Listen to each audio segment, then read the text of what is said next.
Should we wait for a bit? I think we're live.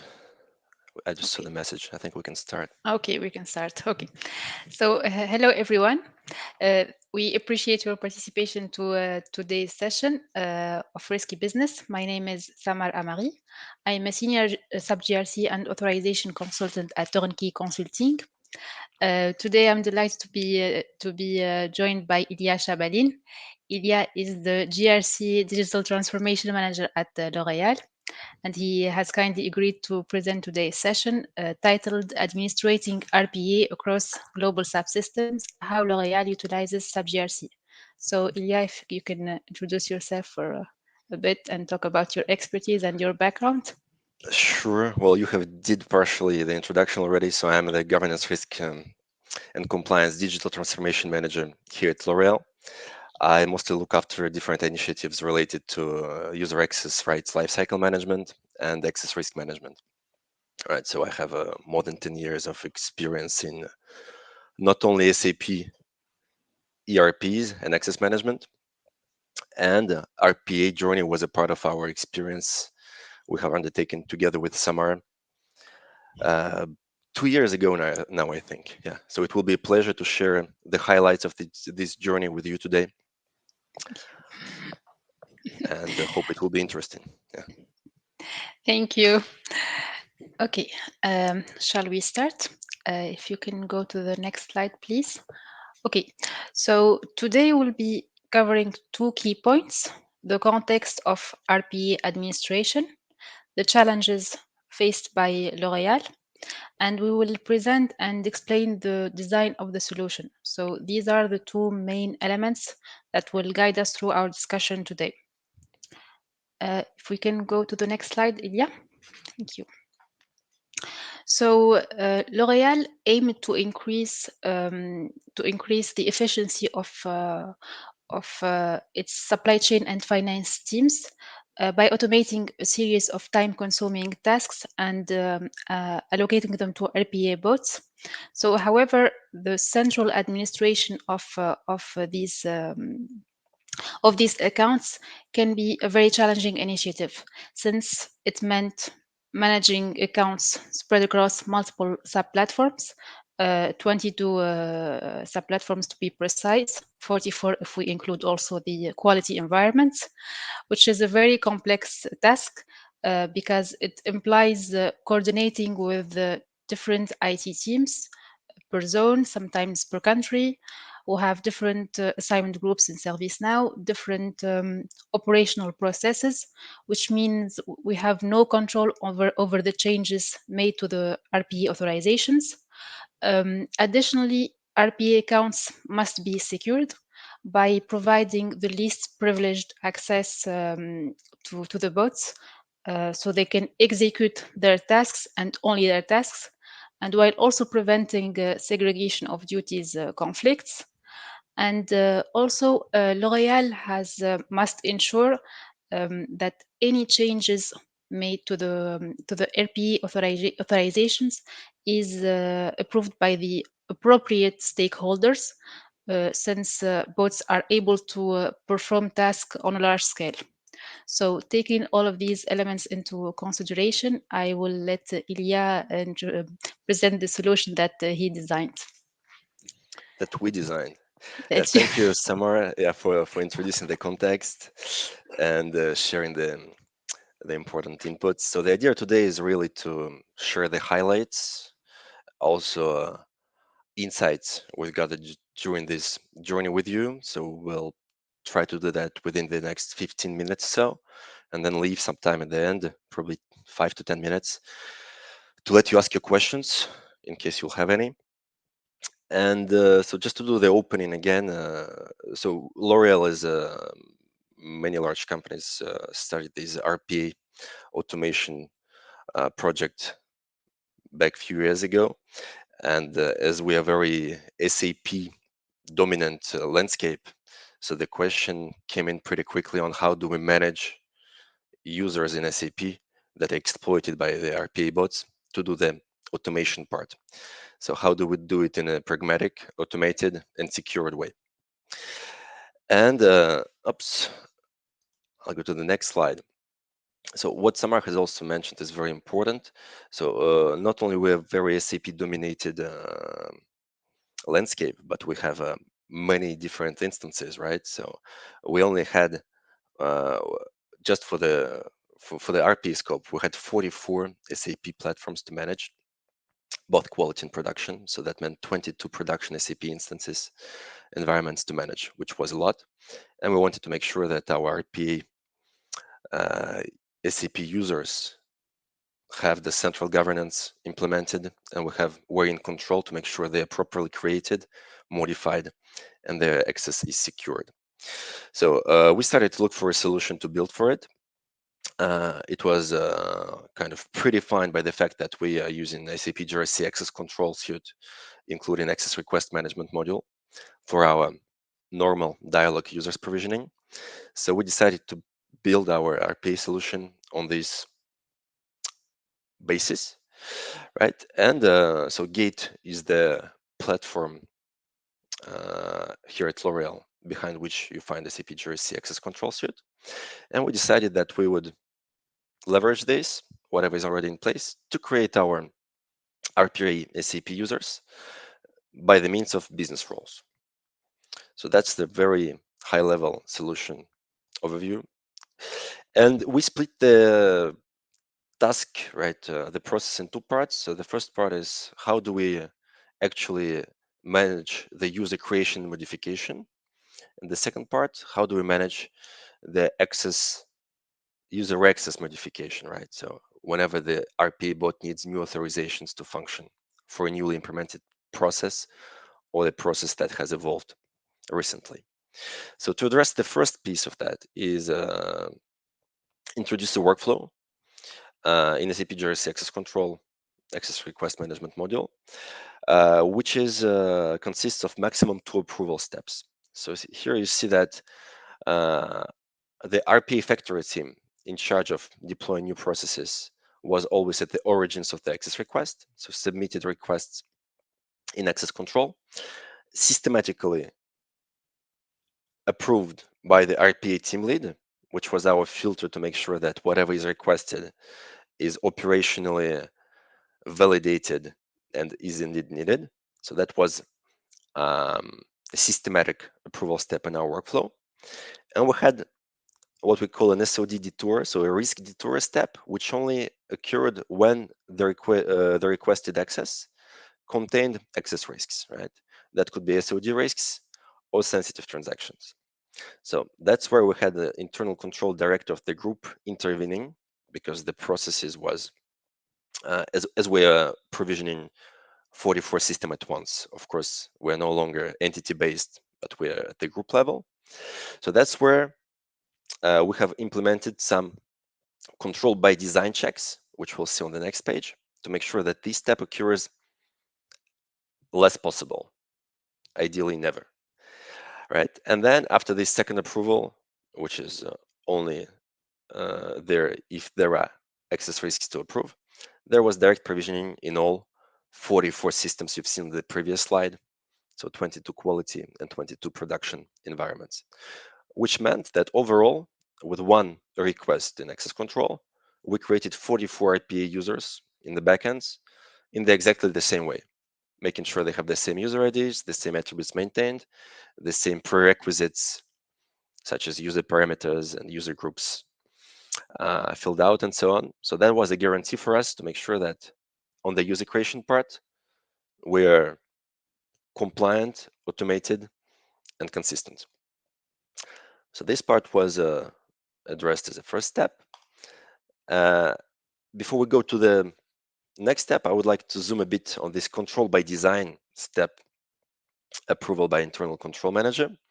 So to make sure that we have RPA users access secured by design as much as possible, we have implemented three overall rules here, right? So the first rule was that as RPA users were not of system type, and those of you who are familiar with SAP would know what I'm talking about, but of service type, meaning that you can, if you know the user ID and the password, log into system with an RPA bot and do automation, probably fraudulent automation. So to avoid that, we have implemented what we call a periodic automated password reset. So our bots actually reset their own passwords periodically on monthly basis and store the new passwords in the secured vault, which is not viewable by anyone. That means that we have periodic resets, making sure that even if there is at some point the password revealed, it's not exploitable for a long time. The second control by design check we have implemented is that if our bots exploited used sensitive transactions, we wanted to make sure that whoever asked the bot to perform the automation was actually authorized to have this sensitive action in SAP himself, meaning that if I request the bot to launch payments in mass, or if I request the bot to do the invoice clearing in mass, the bot, before executing whatever I ask him to do, first makes sure that me, who asked him to do that, is authorized in this particular target SAP system to do payment launch or clearing vendor invoices. This way, we made sure that we are consistent in the process and we avoid errors outside of our control scope. And the last control by design which we implemented and which we followed closely was no SOD risk tolerated by design, meaning that none of our RPA bots processes implemented have SOD risks. Logically, none of our SAP user accounts used by these RPA bots should have segregation of duties risks by design. So these are the three checks we have come up with, and we follow up as our golden rules on the RPA user account management. So that was the part dedicated to user management. The second piece of design we had to address is how do we make sure that on top of users being created in exactly the same way, the roles, the authorizations they have in the target SAP systems are exactly the same between different environments, right? And for that, we used another SAP GRC access control module called business role management, which allows you to introduce what we call business role methodology. So in GRC access control, when you create an RPA user, you request access to this user by the means of what we call a business role. So business role is an entity that exists in access control that can combine, that can include technical, so single and composite SAP roles from different systems. So we decided that that was a perfect tool to use for our case as we are provisioning 44 SAP systems. And we implemented a business role methodology, which allowed us to make sure we are compliant and consistent in creation and modification of these business roles. So the process here is relatively similar to what you've seen on the user access management part. So it's the same thing. You have the RPA factory team initiating the request, asking to add additional access to the business role or to remove existing access from the business role. And then you had the RPA team lead, business owner, approving this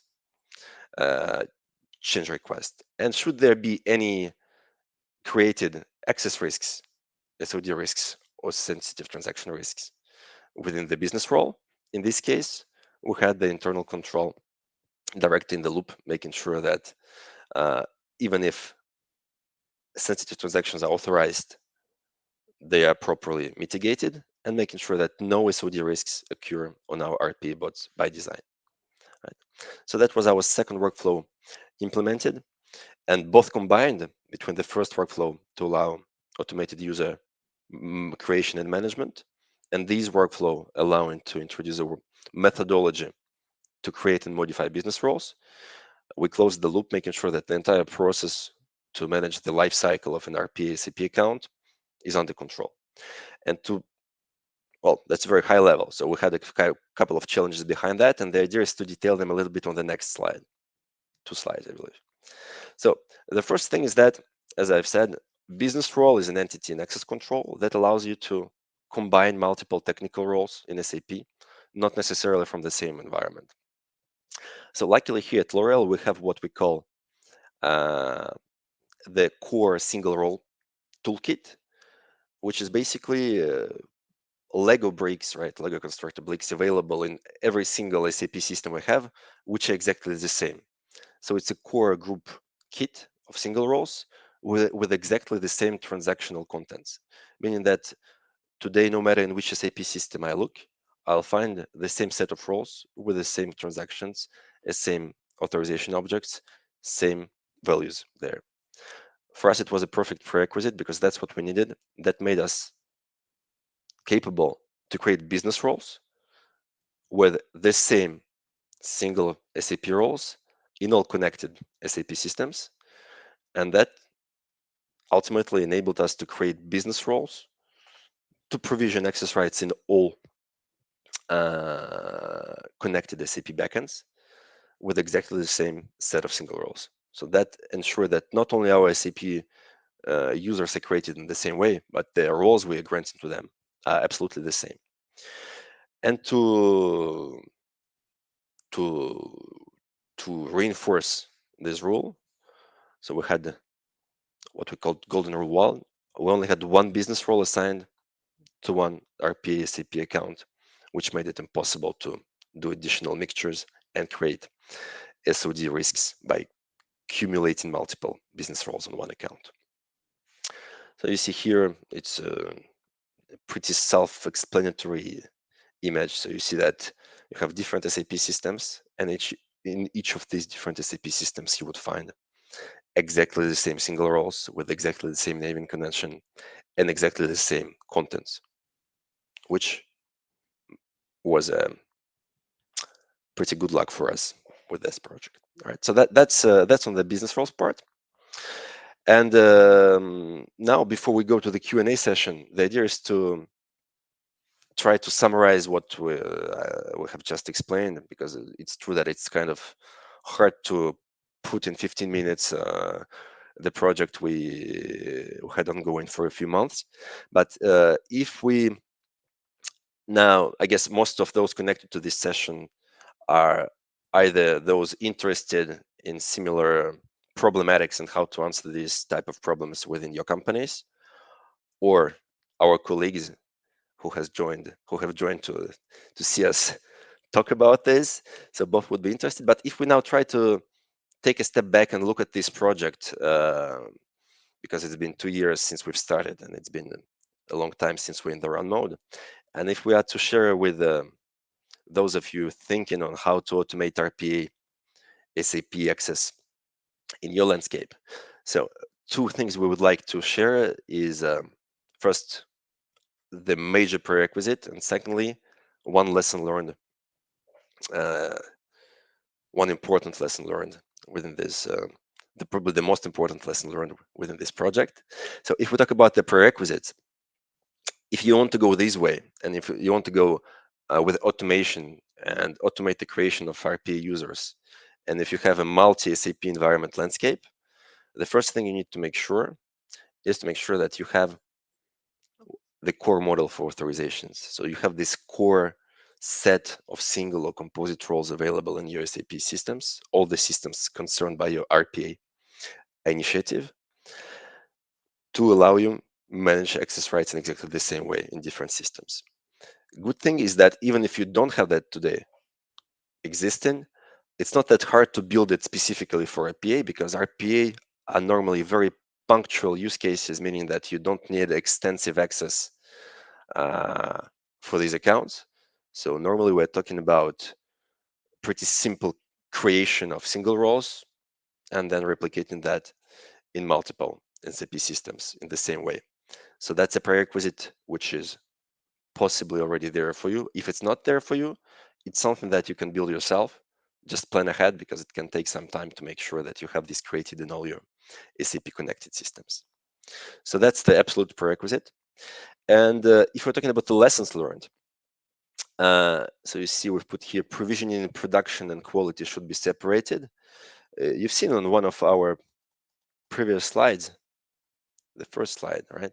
Actually, is that we are provisioning 44 platforms in total, 22 production and 22 quality. And we do them all in one shot, meaning that we have one workflow and one business role, provisioning all 44. Um, the thing with that is that quality systems, and that's something we have not necessarily taken into account from the start, but quality systems quite often undergo maintenance or upgrades, much more often than production, which lasts for days or sometimes weeks. And if you take 22 quality systems we have in our landscape, the calendar, right, the schedule of these upgrades and maintenance differs from entity to entity, from geographical zone to geographical zone, meaning that more or less at every single point of time, you have at least one quality system down, which by the access control design, default design, makes it uh, impossible to provision this system at this point of time. So that meant for us that before creating each RPA user, we had to make a check on whatever quality systems are not available currently, exclude them from our workflow at the moment, and then pull them back and catch up whatever was missing as a creation at that period of time.